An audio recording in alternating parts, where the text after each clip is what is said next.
योऽन्तः प्रविश्य मम वाचमिमां प्रसुप्तां सञ्जीवयत्यखिलशक्तिधरस्वधाम्ना अन्यांश्च हस्तचरणश्रवणत्वगादीन् प्राणान्नमो भगवते पुरुषाय तुभ्यम्। अनन्याश्चिन्तयन्तो मां ये जनाः पर्युपासते तेषां नित्याभियुक्तानां योगक्षेमं वहाम्यहम्।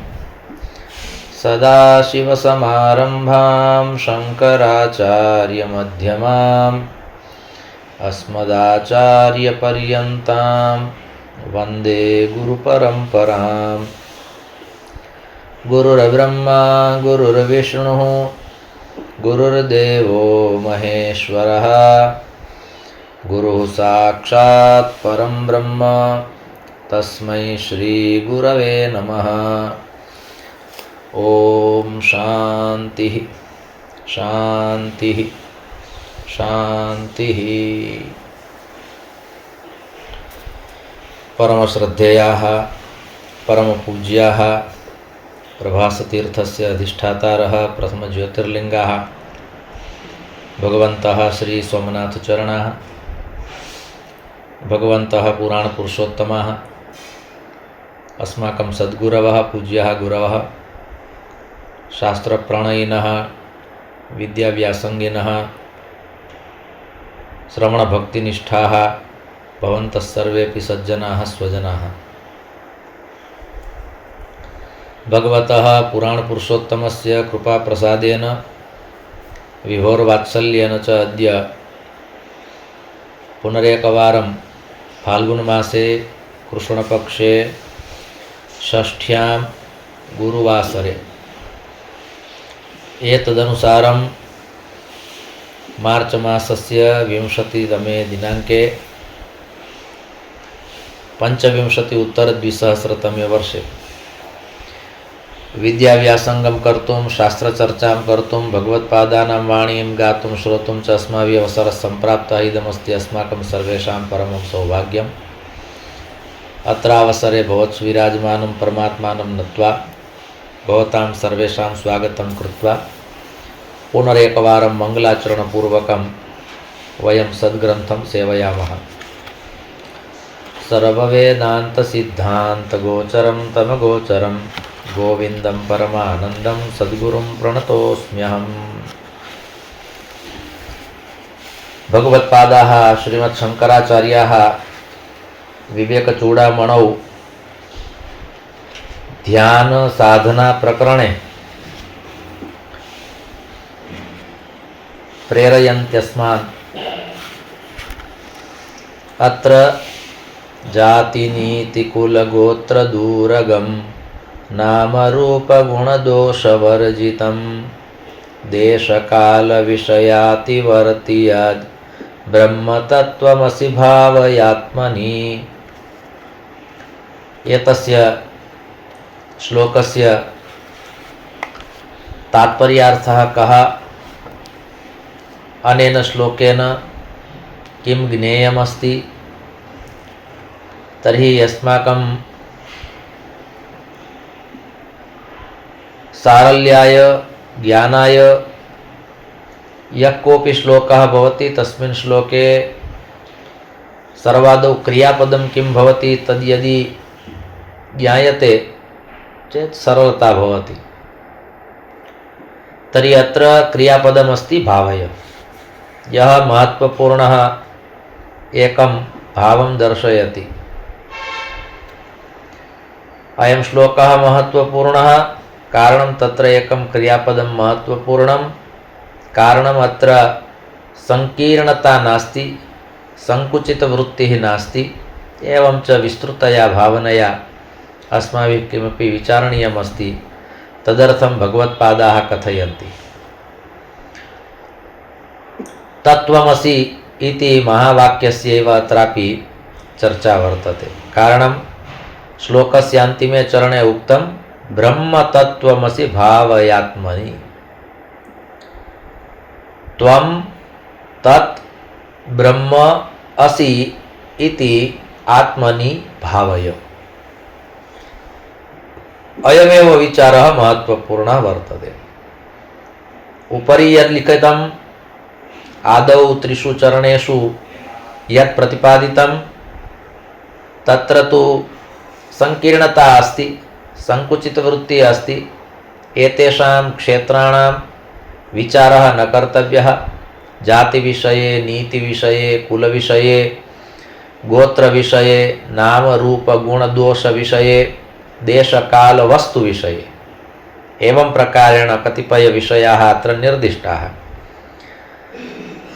अत्र श्रवणस्य, चिन्तनस्य, मननस्य, निधिध्यासनस्य च आधारः स्वीक्रियते चेदेव तत्त्वमसि इति महावाक्यस्य यद् ज्ञेयं तत्त्वमस्ति तद् ज्ञातुं शक्यते। तर्हि अत्र एतस्य श्लोकस्य यद् महत्वपूर्णं कार्यमस्ति तत् कार्यमस्ति मनः मननं करोति। किन्तु यदि शास्त्राध्ययनं कृत्वा शास्त्रश्रवणं कृत्वा मनः तत्र प्रवृत्तं भवति मननं कर्तुं, कारणं मननम् इत्यत्रापि मनशब्द आगच्छति, तर्हि इदमेव मूलं तत्त्वमस्ति। यत् तत्त्वं मनसः यद् मुख्यं कार्यमस्ति तत् कार्यं चाञ्चल्यं, मनसः स्वभावः अस्ति चञ्चलतायाः, चाञ्चल्यम् इत्यस्य। किन्तु शास्त्राणि श्रुत्वा श्रुत्वा मनः तत्रैव चिन्तनपरायणं मननपरायणं भवति चेदेकं विशिष्टं कार्यं भवति। बुद्ध्याः कार्यं वर्तते ज्ञेयं, ज्ञातुं योग्यं ज्ञेयं। बुद्धिः जानाति, किन्तु किं ज्ञेयमस्ति तादृशः कश्चित् विवेकः तस्यै अपेक्षितः। अत्र तस्यै नाम बुद्ध्यै। तर्हि यथा मनः मननं करोति, बुद्धिः जानाति, तद्वत् किन्तु किं ज्ञेयं? ब्रह्मतत्त्वं ज्ञेयं। कस्य मननं? ब्रह्मतत्त्वस्य। एवं प्रकारेण द्वाभ्यां कार्यं स्वीकर्तव्यं वर्तते। बुद्धिः अपि आज्ञायां तिष्ठति, एवं प्रतिदिनं यदि पृच्छति यद् मया अद्य किं कर्तव्यमस्ति, तर्हि अस्माभिः कथनीयं त्वया ज्ञेयमस्ति अद्य, किमपि जानातु। किं मया ज्ञेयमस्ति? ब्रह्मतत्त्वं। तद्वद् मनः आगच्छति, मनः अपि पृच्छति अद्य मम कार्यं किं? तर्हि अस्माभिः कथनीयं तव कार्यं मननमस्त्येव। तर्हि मनः पुनः पृच्छति कस्य मननम्? अस्माभिः वक्तव्यं ब्रह्मतत्त्वस्य। अर्थात् अस्माकम् आज्ञायां भवति बुद्धिः, अस्माकम् आज्ञायां भवति मनः चेद् एतयोर्द्वयोर् यद् मूलं कार्यमस्ति तत् कार्यं ताभ्यां द्वाभ्यां स्वीकर्तव्यं वर्तते। एवं च यत् सत्यतत्त्वमस्ति, यत् सत्यज्ञानमस्ति तत् सत्यज्ञानम् अस्माभिः स्वीकर्तव्यम् इति अत्र मूलतः ज्ञेयं वर्तते। सत्यस्य साक्षात्कारः स्वीकर्तव्यः, साक्षात्कारः कर्तव्यः, किन्तु कस्य? सत्यस्य। तर्हि प्रश्नः भवति, सत्यं तु बहु अस्ति, तर्हि अत्र उक्तं तत् सत्यं बहु अस्ति तत् सत्यं न, अपि तु यत् पूर्णं सत्यमस्ति। अन्यत् बहु यत् सत्यमस्ति तत् सत्यं सर्वमपि पूर्णं सत्यं नास्ति। इदानीं जगदस्ति, पूर्णं सत्यं नास्ति, सत्यमस्ति, तत्र निषेधः नास्ति। इदानीं सपादषड्वादनः कालः अस्ति, सत्यमस्ति, किन्तु पूर्णं सत्यं नास्ति। तद्वत् सत्यस्य चिन्तनं, सत्यस्य ज्ञानं, सत्यस्य मननं, किन्तु कीदृशस्य सत्यस्य तर्हि पूर्णसत्यस्य। यत् सत्यं पूर्णसत्यम् अस्ति। अतः एव श्रीमद्भागवत महापुराणे आदावन्ते च अर्थात आदौ अन्ते च सत्यं परं धीमहि इति उक्तम्। यत् परमं सत्यमस्ति तस्य सत्यस्य वयं ध्यानं कुर्मः, वयं ध्यायामः। तर्हि ईश्वरः सत्यः अस्ति, ब्रह्मतत्त्वं सत्यम् अस्ति, एवं च त्रिकालाबाधितं सत्यम् अस्ति। तादृशं सत्यं यस्मिन् सत्ये त्रयाणामपि कालानां प्रभावः न पतति। भूतकालस्यापि प्रभावः न भवति, वर्तमानस्यापि प्रभावः न भवति, भविष्यत्कालस्यापि प्रभावः न भवति। तर्हि एतादृशस्य परमसत्यस्य उत्कृष्टसत्यस्य साक्षात्कारः कर्तव्यः वर्तते इति कृत्वा श्रीमद्भागवत महापुराणे दशमस्कन्धे यदा देवाः गर्भस्थं कृष्णं स्तुवन्ति तस्मिन् समये ते वदन्ति सत्यव्रतं सत्यपरं त्रिसत्यं सत्यस्य योनिं निहितं च सत्ये सत्यस्य सत्यमृतसत्यनेत्रं सत्यात्मकं त्वां शरणं प्रपन्नाः।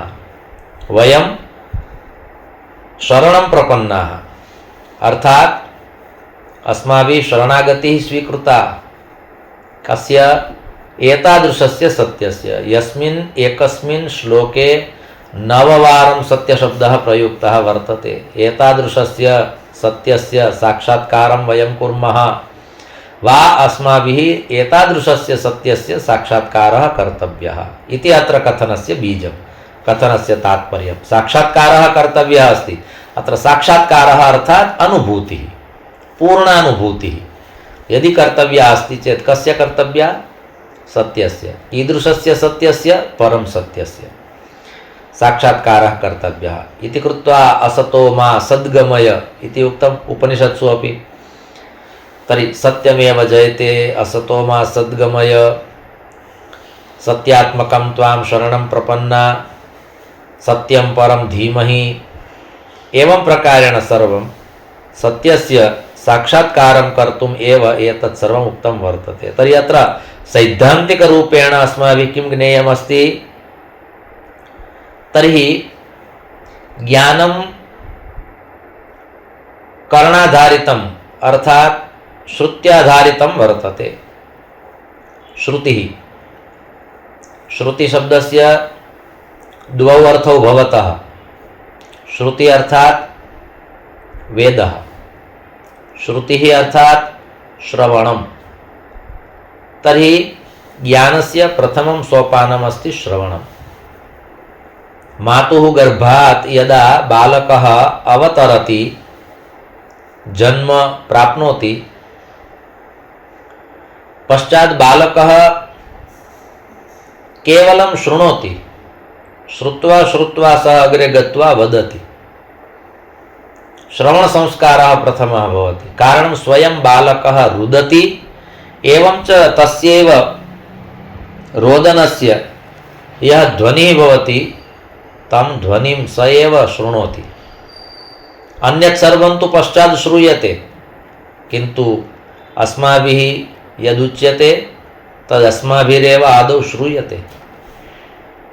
अतः यः कोऽपि वक्ता भवति स वक्ता एव प्रथमः श्रोता भवति। ज्ञानं श्रवणेन भवति।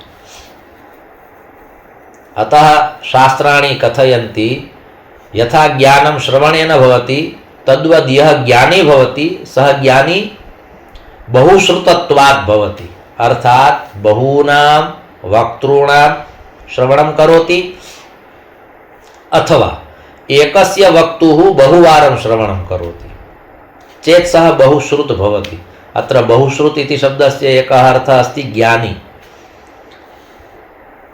यदि ज्ञानम् अर्जनीयम् अस्ति, यदि ज्ञानम् उपासनीयम् अस्ति, यदि ज्ञानं प्राप्तव्यम् अस्ति, यः मनुष्यः इच्छति मम जीवने ज्ञानस्य आवश्यकता अस्ति, अहं ज्ञानी भवितुम् इच्छामि चेत् सर्वप्रथमं तेन किं कर्तव्यं? बहु अधिकं श्रोतव्यम्। अतः ज्ञानस्य एकं मुख्यं प्रयोजनं कार्यमस्ति श्रवणम्।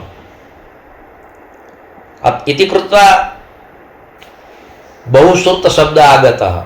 यः विद्वान् भवति सः बहुश्रुत भवति, अर्थात बहु बहु शृणोति। किन्तु यः कोऽपि वक्ता भवति स एव प्रथमः श्रोता भवति इति कृत्वा स्वयमपि शृणोति। इदानीमपि अत्र प्रश्नः कदाचित् भवन्तस्तु श्रद्धालवः सन्ति, भावपूर्वकं शृण्वन्ति इति अहं भावयामि, नान्यथा अत्र दर्शनं कस्यापि न भवति, किन्तु मया भावः कर्तव्यः भवति यद् भवन्तः शृण्वन्ति। किन्तु अहं वच्मि, अहं शृणोमि इति अहं साक्षात् अत्र पश्यामि, स्वात्मानं पश्यामि, अहम् अत्र स्वमुखमपि पश्यामि, एवं च अहं शृणोमि। प्रथमश्रोतृत्वेन अहमेव अत्र विराजमानः अस्मि इति भावः भवति। तर्हि वेदाध्ययनेन ज्ञानम् आगच्छति। कारणं वेदात् सर्वं प्रसिद्ध्यति। यत्किमपि ज्ञानम् आगतं तत्सर्वमपि ज्ञानं वेदात् आगतम्। अत्र वेदात् इति पंचमी एकवचनं प्रयुक्तं, वेदेभ्यः इति न, एकस्मात् वेदात्। कारणम् एकस्य वेदस्यैव ज्ञानं द्वितीयवेदे, द्वितीयवेदस्य ज्ञानं तृतीयवेदे, तृतीयवेदस्य ज्ञानं चतुर्थे वेदे। किन्तु प्रथमः एकः एव वेदः, स ऋग्वेदः। तर्हि वेदात् सर्वं प्रसिद्ध्यति। सर्वज्ञानमयो हि सः। अत्र सः नाम वेदः। सः वेदः कीदृशः? सर्वज्ञानमयः। एकमपि ज्ञानं तादृशं नास्ति। तत्र वेदे ज्ञानमस्ति इति न, वेदे ज्ञानानि सन्ति इति अस्माभिः वस्तुतः वक्तव्यं भवति। अतः वेदाध्ययनेन ज्ञानं भवति। एवं च ईश्वरं प्रति अस्माकम् अनुरागः भवति। यदि कश्चित् मनुष्यः श्रद्धापूर्वकं केवलं वेदं शृणोति चेदपि ईश्वरस्य काचित् एका प्रतीतिः भवति। किमर्थं? तत्र शुद्धब्रह्मणः प्रतिपादनं वर्तते।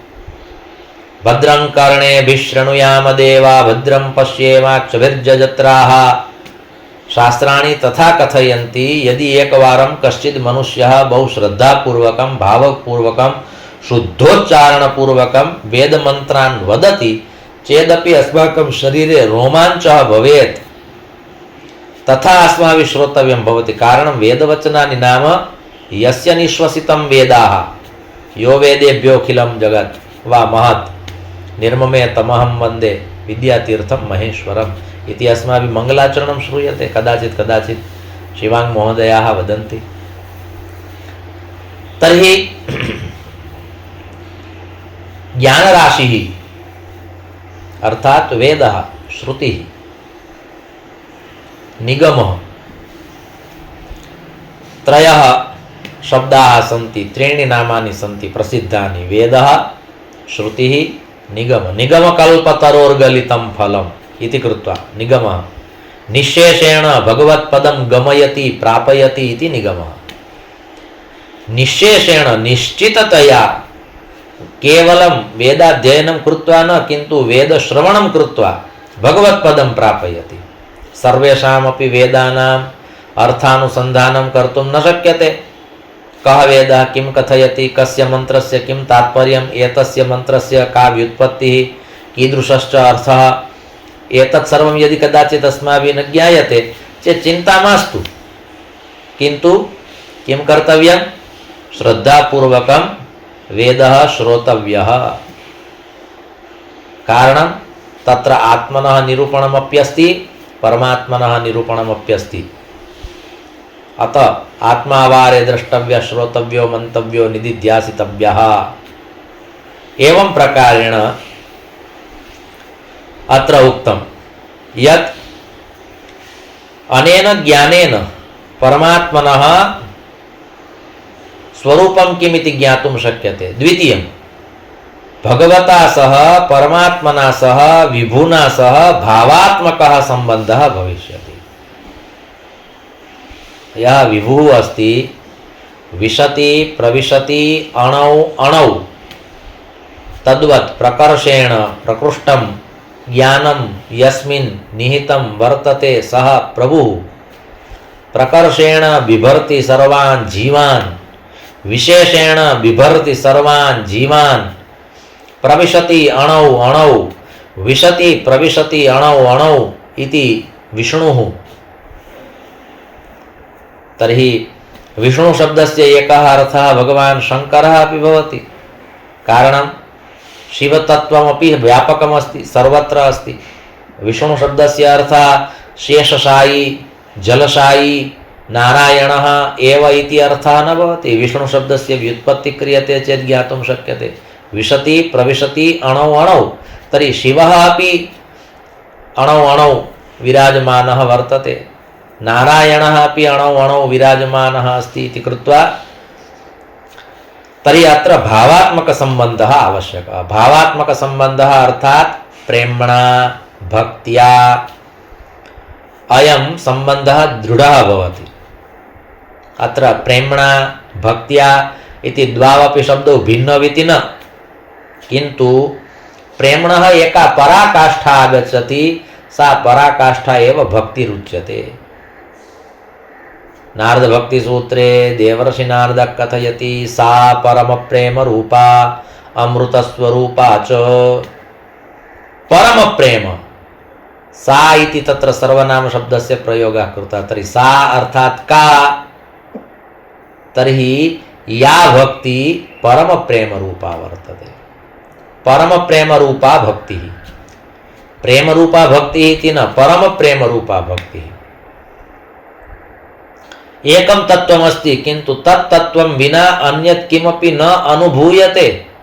तादृशं तत्त्वं, तादृशी स्थिति, तादृशी अवस्था यदा आगच्छति तदानीं प्रेम एव भक्तिः भवति। यथा व्रजगोपिकानां, नारद भक्ति सूत्रे एव उक्तं वर्तते नारदेन, यथा व्रजगोपिकानां। कारणं गोप्यः सर्वत्र भगवन्तं श्रीकृष्णमेव पश्यति। गां दोग्धुम् उपविशति, भोजनं पक्तुम् उपविशति, अर्थात दैनिकानि यानि कर्माणि सन्ति तेषु सर्वेषु कर्मसु गोप्यः भगवन्तं श्रीकृष्णम् एव पश्यन्ति अनुभवन्ति च। अतः सा परम प्रेम रूपा अमृत स्वरूपा च। तस्मिन् समये प्रेम एव भक्त्याः स्थानं स्वीकरोति। अत्र पुनः उक्तं वर्तते तेन दृढः भवति। प्रेम्णा भावः दृढः भवति, भक्त्या भावः दृढः भवति। अतः यत्र यत्र अस्माकं स्नेहः अस्ति, यत्र यत्र अस्माकम् अनुरागः अस्ति, यत्र यत्र अस्माकं प्रेम अस्ति, यत्र यत्र अस्माकं भक्तिः अस्ति, यत्र यत्र अस्माकं समर्पणम् अस्ति, यत्र यत्र अस्माकं प्रपन्नता अस्ति, तत्र तत्र भावः प्रतिदिनं दृढं गच्छति, दार्ढ्यम् आगच्छति, दृढता भवति। अयमेव भेदः। कः स्नेहः कः मोहः, तर्हि लघ्वी व्याख्या प्रदत्ता वर्तते एतयोर्द्वयोः। कीदृशी व्याख्या प्रदत्ता अस्ति? प्रतिदिनं वर्धमानः स्नेहः, किन्तु प्रतिदिनं न्यूनतां प्राप्नोति सः मोहः। मोहः भवति चेत् प्रतिदिनं क्षीणः भवति, न्यूनः भवति, स्वल्पः भवति। किन्तु यदि स्नेहः अस्ति, अनुरागः अस्ति, प्रेम अस्ति, भावः अस्ति चेत् प्रतिदिनं वर्धमानः। तादृशः भावः यदि दृढः भवति, एवं प्रकारेण ज्ञानम् एवं च भक्तिः, आभ्यां द्वाभ्यां परब्रह्मणः स्वरूपं ज्ञातुं शक्यते। यदि ज्ञानमस्ति चेत् परब्रह्मणः स्वरूपं ज्ञातुं शक्यते, यदि भक्तिः अस्ति चेत् परब्रह्मणः स्वरूपं ज्ञातुं शक्यते। एतयोः द्वयोः आवश्यकता भवति। पश्चादुक्तं वर्तते यदा द्वयोर्मध्ये कस्यचित् एकस्य अनुपस्थितिः भवति तर्हि परमतत्त्वस्य परब्रह्मणः आत्मतत्त्वस्य साक्षात्काराय काचिद् विप्रतिपत्तिः भवति। काचिद् विप्रतिपत्तिर्भवति नाम किं? तर्हि ज्ञानमस्ति भक्तिः नास्ति चेदपि साक्षात्कारे कष्टं भवति। ब्रह्मणः साक्षात्कारे, परमसत्यस्य साक्षात्कारे, परब्रह्मणः साक्षात्कारे एवं च भक्तिः अस्ति किन्तु ज्ञानं नास्ति। द्वयोः आवश्यकता भवति। तर्हि अत्र पुनः उक्तं यत् परमं सत्यमस्ति तस्य परमसत्यस्य सत्ता बुद्ध्याः उपरि वर्तते, मनसः उपरि अस्ति। अर्थात् मनः अपि तत्र कार्यं न करोति, बुद्धिः अपि तत्र कार्यं न करोति। अत एव पुनरेकवारं भगवद्गीतां स्मरामि। यो बुद्धे परतस्तु सः, इन्द्रियाणि पराण्याहुः, इन्द्रियेभ्यः परं मनः, मनसस्तु परा बुद्धिः, यो बुद्धे परतस्तु सः। तो सः नाम ईश्वरः, सः नाम आत्मा, बुद्धेः उपरि, बुद्ध्याः उपरि अस्ति, मनसः उपरि अस्ति। एतयोर्द्वयोर् तत्र आवश्यकता नास्ति। यथा साधनस्य आवश्यकता यावत् कालपर्यन्तं यत् साध्यतत्वमस्ति तत् साध्यतत्वं न साध्यते तावत् कालपर्यन्तमेव साधनस्य आवश्यकता भवति। कश्चित् जनः रथं गृहीत्वा गृहात् निर्गच्छति, सोमनाथं प्रति गच्छति। अर्थात् रथेन यानेन सोमनाथं गच्छति, किन्तु यानस्य आवश्यकता कियत् कालपर्यन्तं? यावत् कालपर्यन्तं सोमनाथं नागच्छति तावत् कालपर्यन्तं। यदा अस्माभिः सोमनाथक्षेत्रं प्राप्तं, तद् देवालयं प्राप्तं, पश्चात् साधनस्य, रथस्य, यानस्य आवश्यकता नास्ति, अस्माभिः बहिरेव स्थाप्यते। तद्वत् अत्र अनुसन्धेयम्। किन्तु एतयोः द्वयोः यदि परस्परं समर्पणं वर्तते, मिलित्वा द्वावपि पुनः समर्पिते वा समर्पितौ भवतः, बुद्ध्याः अपि समर्पणमस्ति, मनसः अपि समर्पणमस्ति। कारणं समर्पणे एतयोः द्वयोः एव कष्टं भवति। मनः पूर्णरूपेण समर्पितं न भवति, बुद्धिः अपि पूर्णरूपेण समर्पिता न भवति। मनः एतस्मात् कारणात् समर्पितं न भवति, कारणं तत्र संशयः भवति, समर्पणे संशयः भवति। बुद्धिः अपि पूर्णरूपेण समर्पिता न भवति, कारणं तत्र तर्कः भवति। यदि तर्कः नास्ति, यदि संशयः नास्ति चेदेव एतयोः द्वयोः पूर्णं समर्पणं भवति इति कृत्वा भगवान् वारं वारं नाम अनेकवारं भगवद्गीतायाम् उक्तमस्ति।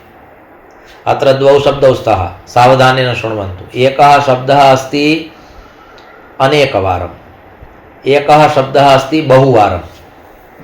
तर्हि अनेकवारम् इत्यस्य कः अर्थः भवति? एकस्मात् अधिकं वारम् इति अनेकवारं। बहुवारं नाम बहुवचनेषु, एकस्मात् अधिकं नाम द्विवारमपि भवति, त्रिवारमपि भवति। किन्तु बहुवारम् इत्यत्र किं भवति? वारद्वयं न ततोप्यधिकम् इति बहुवारम्। अनेकवारं मया उक्तं, तर्हि एकवारं न अपितु द्विवारं, त्रिवारं, चतुर्वारं यावत् कालपर्यन्तं स्वीकर्तुं शक्यते। तर्हि भगवता भगवद्गीतायाम् अनेकवारम् उक्तमस्ति, मय्येव मन आधत्स्व मयि बुद्धिं निवेशय। अत्र वाक्येऽस्मिन् यः भावः निर्दिष्टः वर्तते स एव भावः परमात्मना अनेकवारम् अयं भावः प्रकटितः वर्तते। बुद्धिं मनः मयि निवेशय, मयि स्थापय। यावत् कालपर्यन्तं मनः तव पार्श्वे भविष्यति, यावत् कालपर्यन्तं बुद्धिः तव पार्श्वे भविष्यति, तावत् कालपर्यन्तं संशयः भविष्यति, शङ्का भविष्यति, तर्कः भविष्यति, वादः भविष्यति, विवादः भविष्यति, शास्त्रार्थः भविष्यति। एवं च समर्पणे एतेषाम् आवश्यकता न भवति। न वादस्य, न विवादस्य, न शास्त्रार्थस्य, न तर्कस्य, न संशयस्य न शङ्कायाः समर्पणे आवश्यकता न भवति। गोपीनां यथा समर्पणमासीत् तत्र न तर्कः न संशयः। जनैः यत्किमपि उक्तं तत्सर्वं श्रुतं, यदस्ति तदस्ति। समर्पणं नाम समर्पणम्। एवञ्च यदा एकवारं मध्ये बुद्धिः आगता, यदा एकवारं मध्ये मनः आगतं, पश्चात् किं जातं तदपि श्रीमद्भागवत महापुराणे अस्ति। कारणम् अहङ्कारस्य उत्पत्तिः बुद्ध्या जाता वर्तते। महत्तत्वं महत्तत्वाद् अहङ्कारः इति यदा तत्र तत्त्वानां यदुत्पत्तिः वर्तते तत्र महत्तत्वं महत्तत्वाद् अहङ्कारः इति उक्तं वर्तते। अत्र महत्तत्वं नाम बुद्धितत्वं। यदि सांख्यकारिका पठ्यते चेद् अयं तत्र विषयः आगच्छति। तर्हि एवं प्रकारेण अस्माभिः अवगन्तव्यं, यदि समर्पणमस्ति, समर्पणं नाम किं? शरणागति अर्थात् किम्? अयम् एकः सामान्यः प्रश्नः अस्ति। तर्हि यत्र मम सद्भावः अस्ति तदर्थं न मनः मां पीडयति, मम मनः मां न पीडयति, मम बुद्धिः न तर्कं करोति, तादृशः कश्चित् एकः सम्बन्धः, तादृशः कश्चित् एकः भावः मया कुत्रचित् रक्षितः अस्ति, तदेव समर्पणम्। यथा भगवद्गीतायाम् अर्जुनः द्वितीयाध्याये वदति, शिष्यस्तेऽहं शाधिमां त्वां प्रपन्नम्, अहं शरणागतः, अहं शिष्यः, मां शाधि। भगवान् कथयति, इदानीं तु त्वया द्वितीयाध्याये उक्तमस्ति, किन्तु इतोपि तव पूर्णं समर्पणं नास्ति। कारणम् अग्रे गत्वा स एव अर्जुनः तर्कान् करोति, प्रश्नान् करोति, किन्तु यदा पूर्णं समर्पणं भवति तस्मिन् समये अर्जुनः किं वदति? नष्टो मोहः स्मृतिर्लब्धा त्वत्प्रसादात् मयाच्युतः वा त्वत्प्रसादान् मयाच्युतः स्थितोऽस्मि गतसन्देहः करिष्ये वचनं तव। यस्य वचनस्य उपरि अस्माभिः विचारः न क्रियते, साक्षात् अनुसरणं क्रियते, तत्समर्पणं, सा शरणागतिः। तर्हि द्वितीयाध्याये अर्जुनेन शरणागतिः स्वीकृता, किन्तु सा शरणागतिः पूर्णा शरणागतिः नासीत् इति भगवता मध्ये न कदापि उक्तं। हे पार्थ, इदं तव समर्पणं पूर्णं समर्पणं नास्ति इति भगवता न उक्तं, किन्तु स एव अर्जुनः अन्ततो गत्वा करिष्ये वचनं तव इति यदा वदति तेन स्पष्टं भवति यत् पूर्वं मया यत्किमपि उक्तं तत्र मम पूर्णं समर्पणं नासीत्। भगवता न प्रोक्तं, किन्तु अर्जुनेन साक्षात् सिद्धं कृतं यत् इदानीं मम पूर्णं समर्पणम् अस्ति। कारणम् इदानीं न तर्कः भविष्यति न संशयः भविष्यति, इदानीं तु केवलं वचनपालनमेव भविष्यति इति कृत्वा अर्जुनेन किमुक्तं? करिष्ये वचनं तव। अत्र करिष्ये इति आत्मनेपदं क्रियापदम्, आत्मनेपदम् अस्ति। करिष्ये इति आत्मनेपदं वर्तते। करिष्ये, अहं करिष्ये अर्थात् आत्मना वच्मि, न केवलं मान्या। तर्हि एवं प्रकारेण समर्पणं भवति। तर्हि हृदि यदा हृदयस्य प्राधान्यं भवति तदानीं समर्पणं। यत्र हृदयस्य प्राधान्यम् अस्ति, बुद्ध्याः अपि प्राधान्यं नास्ति, मनसः अपि प्राधान्यं नास्ति, हृदयस्य प्राधान्यं वर्तते। एवं च हृदयात् यदि उद्गारः निर्गच्छति, हृदयेन उच्यते चेद् एव कार्यं सिद्धं स्पष्टं पूर्णसमर्पितं च भवति।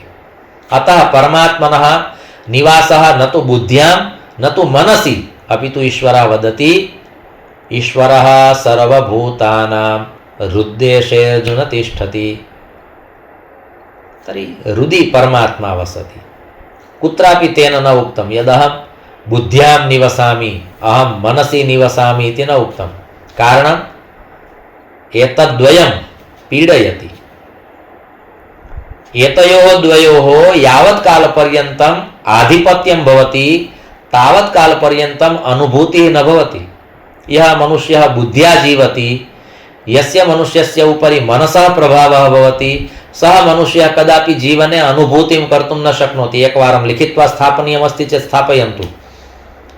यदा हृदयस्य प्राधान्यं भवति, हृदयेन जीवति, हृदयमेव सर्वोपरि अस्ति, तस्मिन् समये काचित् अनुभूतिः भवति। गोपीनाम् अनुभूतिः शास्त्रेषु वर्णिता वर्तते। कारणं ताः गोप्यः बुद्ध्या न जीवन्ति, मनसा न जीवन्ति, हृदयेन जीवन्ति। सर्वस्य चाहं हृदि सन्निविष्टो मत्तस्मृतिज्ञानमपोहनं च। भगवद्गीतायां पुनः भगवता उक्तं सर्वस्य चाहं हृदि सन्निविष्टः। अहं हृदि सन्निविष्टः अस्मि, एवं च सर्वेषु अहं विराजमानः अस्मि। तर्हि एतादृशस्य परमात्मनः वर्णनम् एतेषु सर्वेषु भावेषु। अत्र अस्माभिः ब्रह्मतत्त्वस्य चर्चा क्रियते, आत्मतत्त्वस्य चर्चा क्रियते, परं ब्रह्म किमस्ति इत्यस्य चर्चा क्रियते। तर्हि कुत्रचित् ईश्वरः शब्दः आगच्छति, कुत्रचित् ब्रह्म शब्दः आगच्छति, कुत्रचित् परं ब्रह्म शब्दः आगच्छति, किन्तु तात्पर्यम् एकमेव भवति। ब्रह्मेति परमात्मेति भगवान् इति शब्द्यते। श्रीमद्भागवत महापुराणे प्रथमस्कन्धे उक्तं वर्तते। वेदेषु उपनिषत्सु ब्रह्मतत्त्वरूपेण अहं विराजमानः अस्मि, पश्चादहं परमात्मा रूपेण अस्मि, अग्रे गत्वा अहमेव भगवान् इति नाम्ना अहं प्रसिद्धः, स अहमेव अस्मि। ब्रह्मेति परमात्मेति भगवान् इति शब्द्यते। वेदेषु ब्रह्मतत्त्वम्, उपनिषत्सु परमात्मा, कुत्रचित् कुत्रचित् ब्रह्मतत्त्वं, किन्तु पुराणेषु भगवान् भगवान्। हे भगवान् इति उपनिषत्सु पुराणेषु, विशेषतः पुराणेषु सम्बोधनम् आगच्छति। तर्हि एतयोः द्वयोः समन्वयः भवति, समन्वयपूर्वकं समर्पणं भवति चेत् तत् समर्पणं साक्षात्कारं जनयति, पश्चात् साक्षात्कारस्य जन्म भवति इति अत्र कथनस्य तात्पर्यं। तर्हि ज्ञानपूर्णानुभूतिः अथवा अनुभूतिपूर्णं ज्ञानम्। अन्तिमं वाक्यम् अद्य व्याख्यानस्य, सावधानेन शृण्वन्तु। ज्ञानपूर्णा अनुभूतिः, अनुभूतिपूर्णं ज्ञानम् कदा भवति? यदा मनसः अपि सत्ता नास्ति, बुद्ध्याः अपि सत्ता नास्ति, तदा अनुभूतिः भवति। अनुभूत्या ज्ञानं भवति, एवं च तदा यद् ज्ञानं भवति तेन ज्ञानेन अनुभूतिः भवति। तदा यद् ज्ञानं भवति नाम बुद्ध्याः सत्ता नास्ति, मनसः सत्ता नास्ति, एवं च यद् ज्ञानम् अस्माभिः अर्जितं, प्राप्तम्, अनुभूतं, तद् ज्ञानम् अनुभूतिं जनयति। एवं च यदि अनुभूतिर्भवति चेत् सा अनुभूतिः ज्ञानं जनयति। अद्य एतस्य वाक्यस्य चिन्तनं कर्तव्यं। किं वाक्यं? ज्ञानपूर्णा अनुभूतिः, अनुभूतिपूर्णं ज्ञानम्। अस्तु, अद्य एतावदेव। द्वाभ्यां श्लोकाभ्यां पुनरेकवारं सत्रम् अस्माभिः समर्प्यते। धर्मस्य विजयो भूयाद् धर्मस्य पराभवः, प्राणिनां चैव सद्भावः भूयाद् विश्वस्य मङ्गलम्। सर्वे भवन्तु सुखिनः, सर्वे सन्तु निरामयाः, सर्वे भद्राणि पश्यन्तु, मा कश्चित् दुःखभाग् भवेत्। ॐ शान्तिः शान्तिः शान्तिः। ॐ